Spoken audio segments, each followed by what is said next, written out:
Good afternoon, readers. This is Mr. Paris coming to you with our weekly Friday lunchtime read aloud.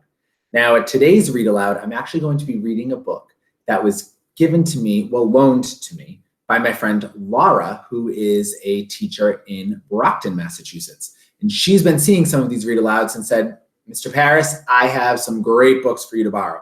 So she let me borrow a couple. And I'm reading one today that I've actually never read before. And I thought it would be interesting to read a book for the very first time with you. And I know that a lot of you have read this book before. I've walked around classrooms and heard teachers reading it to you, and I've seen it in your hands, and I just never picked it up before. So today we're going to be reading Caps for Sale, A Tale of a Peddler, Some Monkeys, and Their Monkey Business. Now it says this is told and illustrated by Esfir Slobodkina.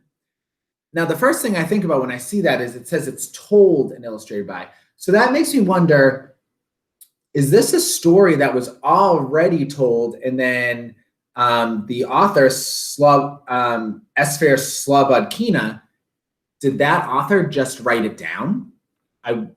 That's something that I'm wondering. Is this a story that has kind of gone on and on, but in this book, it's just told by this author? So it's just going to be something I'm going to be thinking about because it doesn't say written by, it says told by. These are things that readers, when they're looking at books, they look for clues like that. I also, and Laura's a really good teacher, so she wrote in here that she uses this book for sequencing, so that's putting stories in order, but also she uses it for problem and solution. So in my head, I'm going to be thinking, all right, there's going to be a problem in this book, but also then a solution, which most books have, right? So as I'm reading this, I'm going to be thinking to myself, what is the problem in this book? And I'm going to be looking for the solution as well. So here we go. Caps for Sale, A Tale of a Peddler, Some Monkeys, and Their Monkey Business. I hope you enjoy it.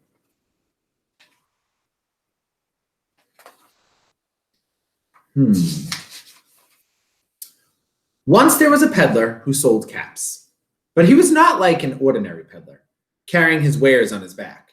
He carried them on top of his head. Now, the first thing I think about when I first saw this book too is, what is a peddler? A peddler is someone who travels from place to place selling things, all right? So he carried them on top of his head.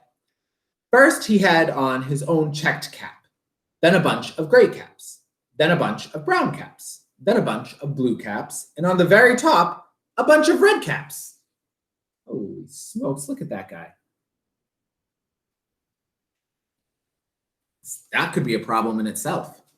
He walked up and down the streets, holding himself very straight so as not to upset his caps. As he went along, he called, "Caps for sale, caps for sale, 50 cents a cap."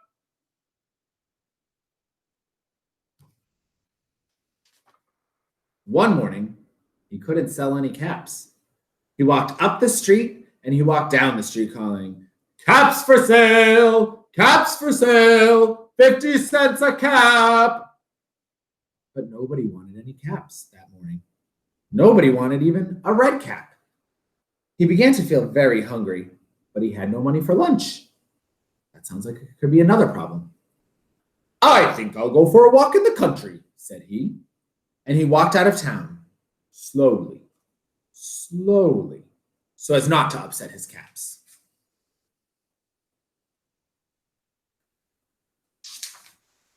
He walked for a long time until he came to a great big tree.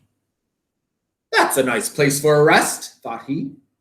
And he sat down very slowly under the tree and leaned back little by little against the tree trunk so as not to disturb the caps on his head. Then he put up his hand to feel if they were straight. First, he checked his own cap. Then the gray caps, then the brown caps, then the blue caps, then the red caps on the very top.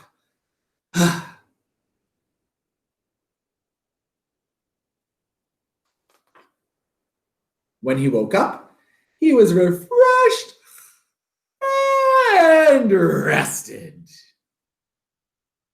Uh-oh. When I look at that picture, I think I might see another problem. Do you? There's only one cap on his head. But before standing up, he felt with his hand to make sure his caps were in the right place. All he felt was his own checked cap. That sounds like this might be the problem. This sounds like this might be the big problem. He looked to the right of him. No caps. He looked to the left of him. No caps. He looked in back of him. No caps.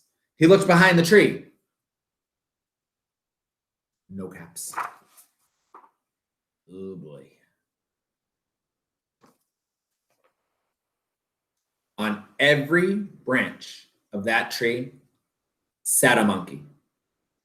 And on every monkey was a gray, or a brown, or a blue, or a red cap. Look at all those silly monkeys. The peddler looked at the monkeys. The monkeys looked at the peddler. He didn't know what to do. Finally, he spoke to them.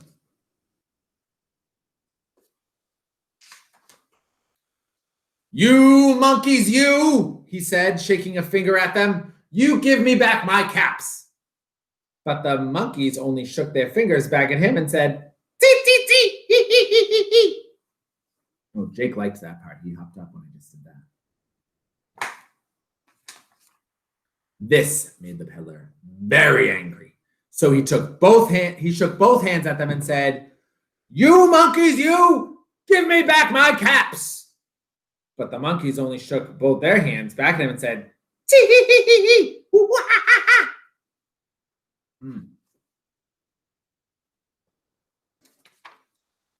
Now he felt quite angry. He stamped his foot and he said, "You monkeys, you better give me back my caps." But the monkeys only stamped their feet back at him and said, "Wah ha ha ha ha."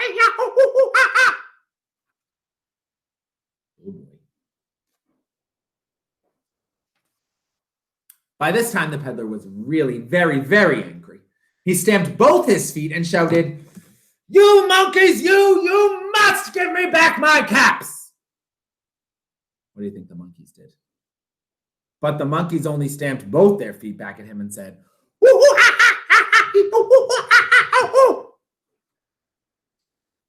"This is becoming a very big problem."